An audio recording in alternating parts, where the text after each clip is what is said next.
Music begins, evocative and spacious, with a subtle, crystalline sound before New York was a state, before it was a name on a map.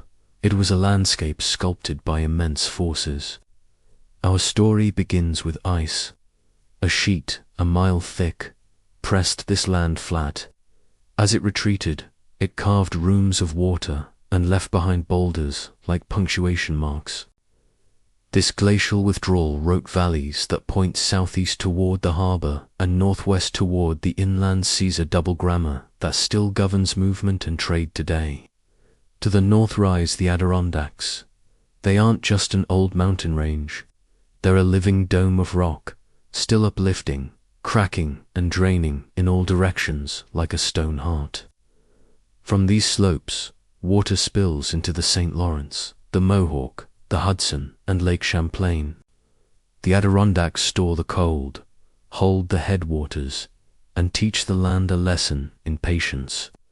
South of that dome, the Mohawk River opens a low corridor through the Appalachian Waller, rare invitation across a mountain line that elsewhere says a firm no.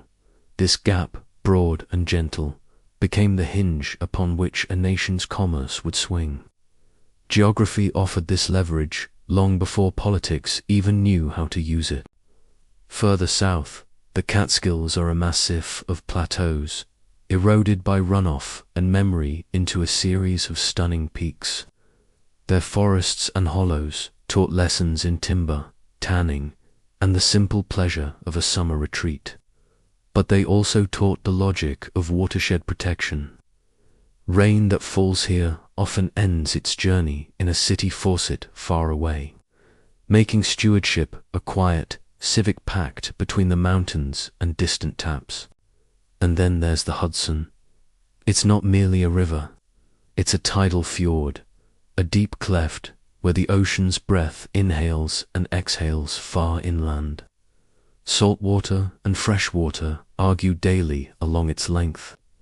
Ships have charted its depths since Dutch skippers sounded it with rope and patience, while artists later traced its moods, painting the autobiography of the weather itself.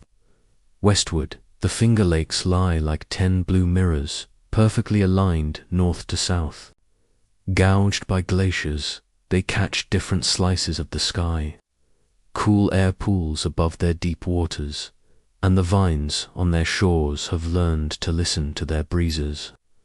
Around them, long hills called drumlins comb the land in patient rows, pointing the way the ice once traveled. On the state's western and northern edge, to inland oceans Erie and Ontario draw the border with Canada. They warm the nearby orchards, push lake-effect snow into heroic drifts, and power falls so forceful that entire cities were built around their permanent thunder. Where this great water narrows, hydroelectric wires begin to hum like the strings of a civic orchestra. Stretching eastward, Long Island reaches out like a sandy arm, shouldering the Atlantic and sheltering a sound. It's a land of glacial outwash and barrier beaches, of marshes and pine barrens, a place where the wind and real estate take turns writing the rules. Its bays fill with shellfish and stories, its inlets shift and demand respect from boaters and planners alike. But long before charters and grids, this land was patterned by the stewardship and trade of many nations.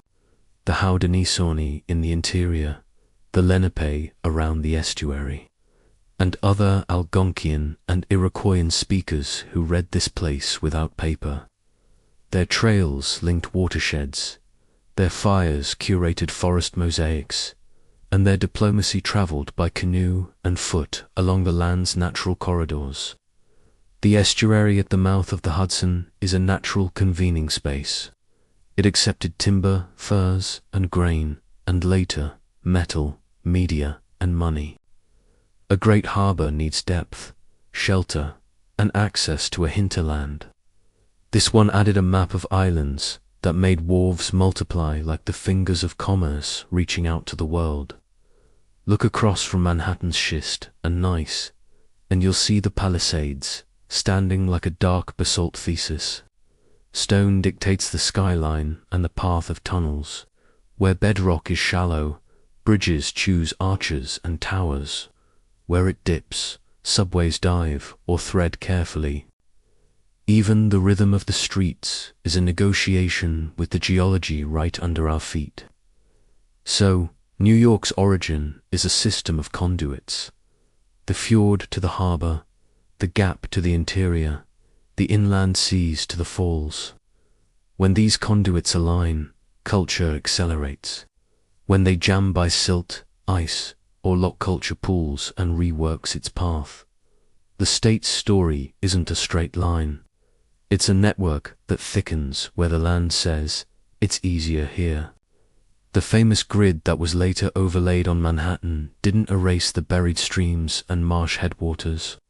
It just redirected them into stone, brick, and pipe. Parks were designed to preserve ridgelines as view edges, and reservoirs were created in natural meadows. The city's simple pleasures, a good view, a cool breeze, a patch of shade are all artifacts of topography translated into design. Inland towns sprouted where a drop in the landscape became leverage. At Cohoes, where the Mohawk hurries. At Rochester, where the Genesee falls in steps. At Oswego, where a river meets an inland sea. And at Buffalo, near the strait between Lake Erie and Niagara's Fury. Each site is an old hydraulic sentence, where the subject is water and the predicate is work. Along the lower Hudson, cliffs and coves channeled early settlements into ribbons on terraces.